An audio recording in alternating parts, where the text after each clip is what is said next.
Declaro aberta a presente reunião de audiência pública da Comissão de Ciência e Tecnologia, Comunicação e Informática, convocada com o objetivo de aprofundar a formação de conceitos em torno de princípios, direitos e deveres, para potencializar o desenvolvimento e a aplicação da tecnologia no país.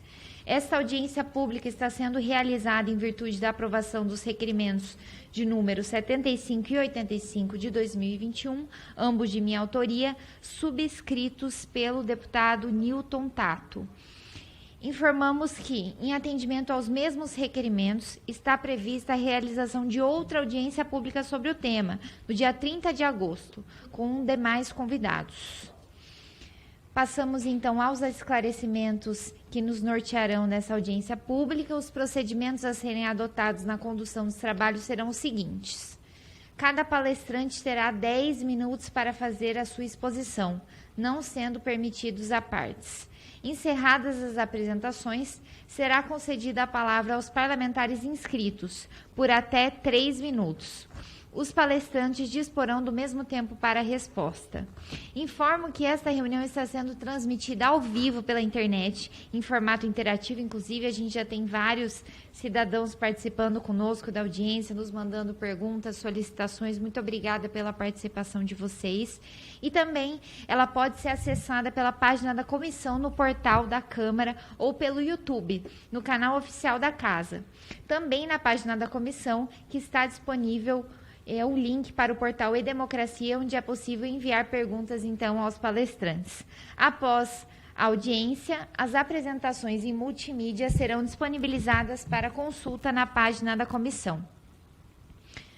Os convidados que participarão desta audiência pública, aos quais faço um especial agradecimento pela presença, pela gentileza de estarem conosco, os nossos convidados são os seguintes: Dora Kaufmann, professora da PUC de São Paulo e pós-doutora em Impactos Sociais da Inteligência Artificial.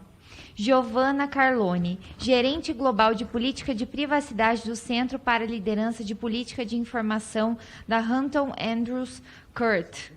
Ivo Correia, advogado e professor no Programa de Políticas Públicas do INSPER. Diogo Reis, diretor-geral do Instituto Liberdade Digital. Ana Paula Bialer, sócia fundadora do Bialer Fawcett Sociedade de Advogados, escritório com atuação focado no setor de tecnologia. Igor Luna, coordenador do Comitê Jurídico da Câmara Brasileira de Economia Digital, representando o presidente da entidade, o presidente Leonardo Palhares. Walter Wolff, presidente da Associação Brasileira de Inteligência Artificial. João José Costa Gondim, pesquisador da área de Inteligência Artificial e Cibersegurança e professor doutor do Departamento de Ciência da Computação da UNB. E Frank Ned, advogado e professor universitário especialista em segurança eletrônica, guerra cibernética e inteligência artificial. O senhor Glauco, professor do Departamento de Sociologia da USP, pesquisador do Observatório de Inovação e Competitividade, nos comunicou a impossibilidade de participar deste debate. Passamos, então, para as exposições dos nossos respectivos convidados. Mais uma vez, agradecer a gentileza de cada um de vocês que se dispuseram a estar conosco, a estar com a Comissão de Ciência e Tecnologia da Casa, estar com a Câmara dos Deputados e com o Congresso Nacional para a gente discutir esse, que é um dos principais assuntos na nossa visão dessa legislatura, e muito nos honra a presença de cada um de vocês, que são grandes talentos do nosso país, da inovação, da ciência e tecnologia. Muito obrigada pela gentileza e agradecer também a presença da nossa querida colega, a deputada Luísa Erundina, que já está conosco e irá acompanhar também as exposições dos nossos convidados. Inicialmente, então, nesse momento, passar a palavra ao nosso último expositor, é o Frank Ned, que é advogado e professor universitário especialista em segurança eletrônica, guerra cibernética e inteligência artificial. Então, passar a palavra ao Frank, para que depois a gente possa ouvir os nossos grandes colegas, o meu líder aqui na comissão, o deputado Vitor Lippe, está conosco, a deputada Luísa Erundina e outros parlamentares também que estão se juntando a esta audiência. Frank tem a palavra. Muito obrigada, doutor. Boa tarde a todas e todos. cumprimento a deputada Luísa Canziani pela iniciativa da audiência pública, né, que nós conhecemos como um instrumento fundamental para um governo aberto e uma democracia digital. Cumprimento o deputado Vitor Lippe, deputada Luísa Erundina. E, bom, como já foi dito pelos colegas, eu, sendo o último a falar, torna muito difícil a minha fala, pelas falas brilhantes, e eu vou pensar que, por eu ser o mais jovem de todos, me deram esse privilégio de falar por último, né? Mas eu gostaria de iniciar falando da onde eu estou falando. A minha primeira formação é na área da computação, e minha segunda formação no direito. E eu sou professor de computação, especificamente de uma matéria chamada APC, que é Algoritmo de Programação de Computadores, e também sou professor em cadeira de Direito, na cadeira de Direito Civil, né? Então, a primeira questão é, como há muitos anos nós pesquisamos e acompanhamos essa questão de inteligência artificial, quando eu dialogo com esses dois universos, tanto com os alunos da computação, quanto com os alunos do direito, e nós falamos desse tema, inteligência artificial, nós verificamos de plano que, para grande parte deles, é uma percepção de usuário leigo. Eles não têm um conhecimento mais profundo, né? Isso já foi dito aqui. E isso remete, então, de imediato a uma questão dessa questão da educação e dos investimentos em pesquisa e formação dessa massa de fato crítica. Nós temos, como falou o presidente Walter, excelentes talentos. O Brasil é um país rico em talentos, mas se nós queremos chegar nesse local de fato, ser competitivos no mundo nesse espaço, há necessidade de investimento. Se nós olharmos China, Estados Unidos, os investimentos são massivos. São investimentos na ordem de bilhões. E isso é em centro de pesquisa, é para iniciativa privada, é para inovação. Então, esse é um primeiro registro, né? Dito isso, eu vou compartilhar, assim, brevemente aqui uma apresentação que vai ser um roteiro, eu não vou me deter nessa apresentação, mas é só um roteiro para organizar aqui as minhas ideias. Como eu sabia que não seria fácil a minha fala, eu acho que eu fiz aqui um resumo da fala dos senhores, né? Então, o primeiro ponto que eu gostaria de trabalhar nesses minutos que eu tenho é a questão da governança. E a governança, nós podemos olhar ela sobre alguns aspectos. Primeiro, há uma questão de governança quando o Estado usa inteligência artificial. E eu penso que quando o Estado usa inteligência artificial, é muito razoável falar no princípio da transparência pela explicabilidade. Explicar como que o Estado está chegando a certas decisões a partir do processamento de dados do cidadão. Agora, quando nós falamos de inteligência artificial, em alguma medida, na iniciativa privada, talvez o critério não tenha que ser a governança, mas sim a acurácia, a efetividade. E eu dou um exemplo. Quando eu fiz o mestrado, eu tive um colega que ele fez a dissertação dele, foi algoritmos para reconhecer microtumores cerebrais. E ele implementou um algoritmo que pegava lá os milhões de ressonâncias, fazia uma análise e reconhecia microtumores cerebrais. O algoritmo dele tinha um grau de assertividade de 98%. Existiam microtumores que nem especialistas haviam detectado, que o algoritmo detectou. E daí os especialistas, médicos, a junta foram revisitar aqueles casos e falaram assim, nossa, isso aqui de fato é um caso. Veja, essa é uma situação que talvez a explicabilidade não seja necessária. O que é importante ali é o grau de assertividade do meu algoritmo. Agora, quando eu estou falando de transparência em relação ao dado do cidadão brasileiro, daí se me parece necessário a questão da explicabilidade. Um outro ponto é da responsabilização, né? Ainda dentro desse cenário de governança. Então, nós temos aqui a questão de necessidade de ter dados estruturados, gerados pelo próprio governo, e daí eu tenho a mania de dar exemplos, porque eu acho que ajuda nós percebermos melhor do que estamos falando, né? Eu posso daí falar da minha pesquisa quando foi o mestrado, onde eu investiguei a questão da violação da privacidade em processos declarados sigilo de justiça. Ou seja, mesmo o processo estando sob sigilo, você faz mineração de dados e você consegue descobrir quem são as partes. Um processo de menor, onde você tem lá as iniciais, você faz mineração, você descobre quem é aquele menor, e várias outras situações, né? Então, daí nós vamos passar pela questão de orientações, políticas públicas, que vão falar de dados estruturados, que vão falar do cuidado com a segurança e privacidade, que já foi amplamente falado aqui nessas mesas, né? Um outro ponto, quando a gente fala da prestação de contas, daí existe todo esse universo do viés, mas o viés, ele não está somente no algoritmo. Você tem viés nos dados. você tem viés no programador, você tem até mesmo viés na própria legislação. Então, veja a complexidade e quão difícil então, seria, nesse momento, como aqui já foi dito, de avanço da técnica de IA, tentar regular o tema. São muitas as variáveis, são muitos elementos que dificultam a questão da regulação. E, por fim, que também me parece importante nesse cenário de governança, que é meu primeiro pilar de fala, a questão da equidade, onde é importante ter multidisciplinaridade e também times heterogêneos.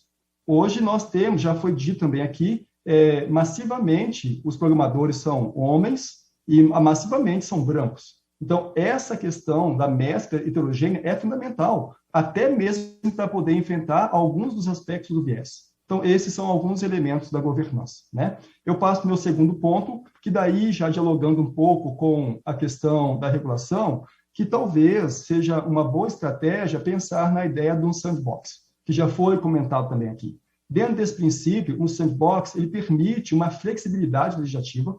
Você vai criar um espaço de fomento da inovação, onde você pode explorar os limites de alguns elementos normativos, sem com isso violar a dignidade humana, violar direitos fundamentais. Você pode ter um sandbox psicológico, onde vai tratar de elementos centrais, né? E aí falando já um discurso dentro da visão legalista. Você, com isso, permite a inovação e fomenta o investimento em pesquisa.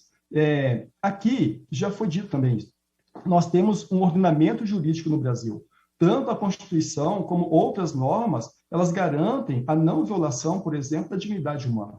Então, não há, me parece, nesse momento, uma carência de norma, né? Nós temos normas que vão proteger adequadamente a população, o cidadão, se houver um uso não adequado dessas técnicas. Mas, como disse o presidente Walter Wolff, pela experiência que ele nos trouxe, a maioria, ele nunca viu um caso onde trouxe prejuízo, e sim benefício. Então, talvez tenhamos que ter cuidado nesse momento.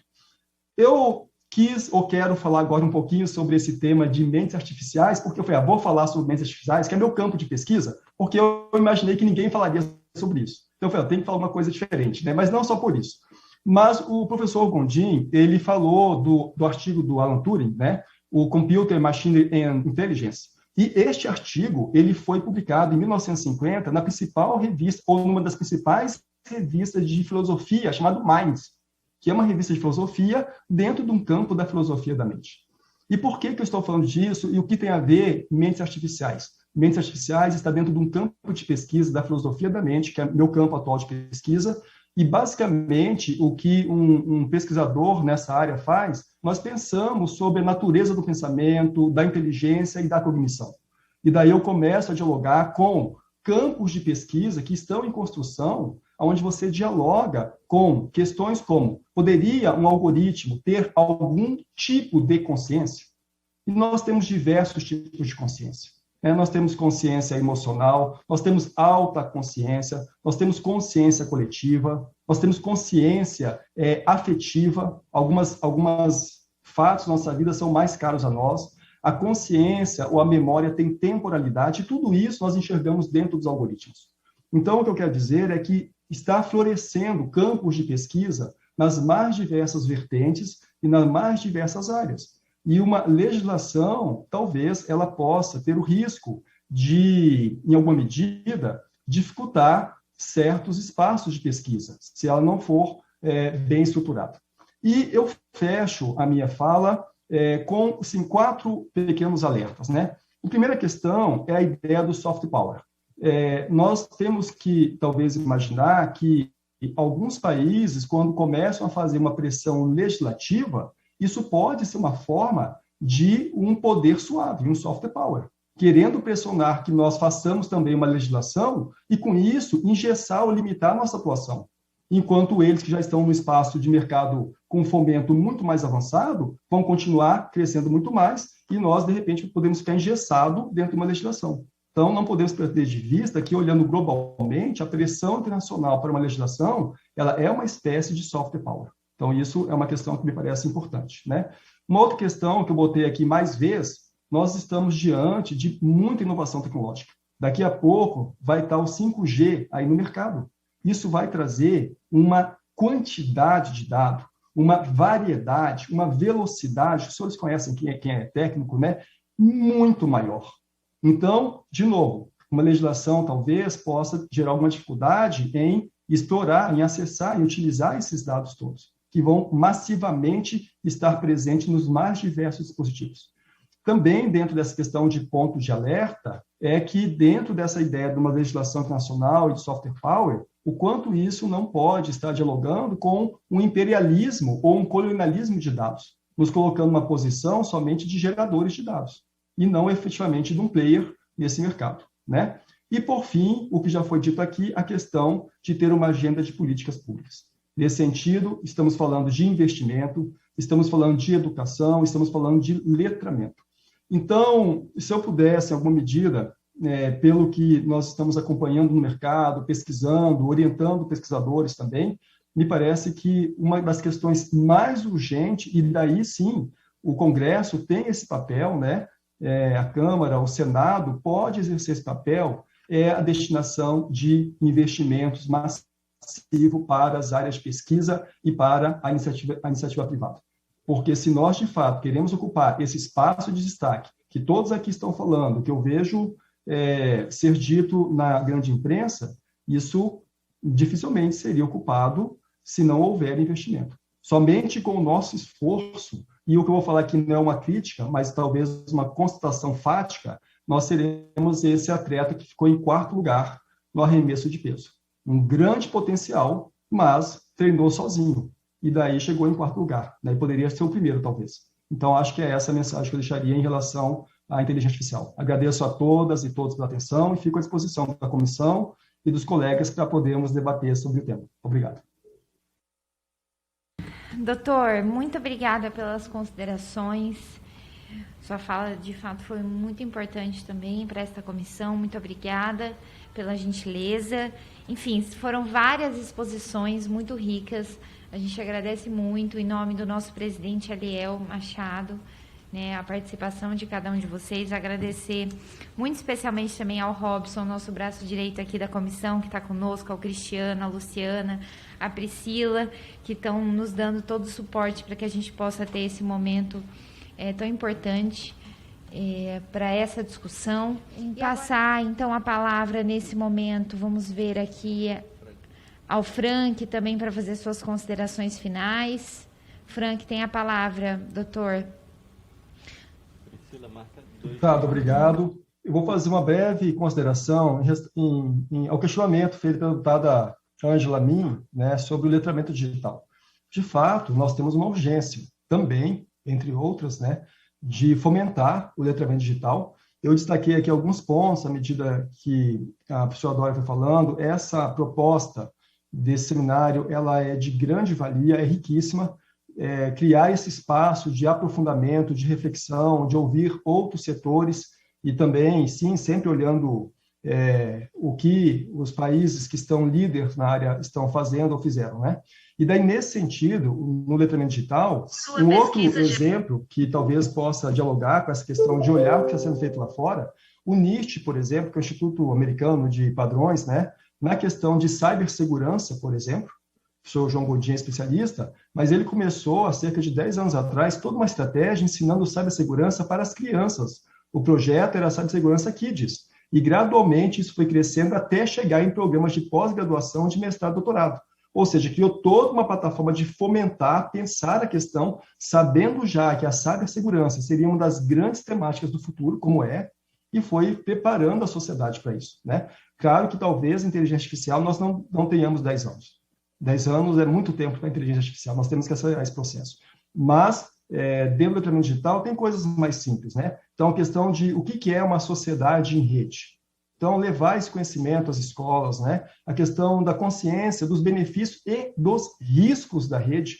Nós temos, eu como advogado, militante, nós temos dezenas de casos de aposentados que caem em golpes, que recebem na internet por inocência, por falta de um letramento digital, né? Por falta de uma orientação de programas, de campanhas, a questão de trabalho colaborativo em rede, a saúde mental na rede. Então, eu acho que são pequenas ações que elas são quase que um Pareto, né? São pequenas ações que podem gerar um grande benefício à sociedade. E sim, as grandes ações também são importantes. Obrigado.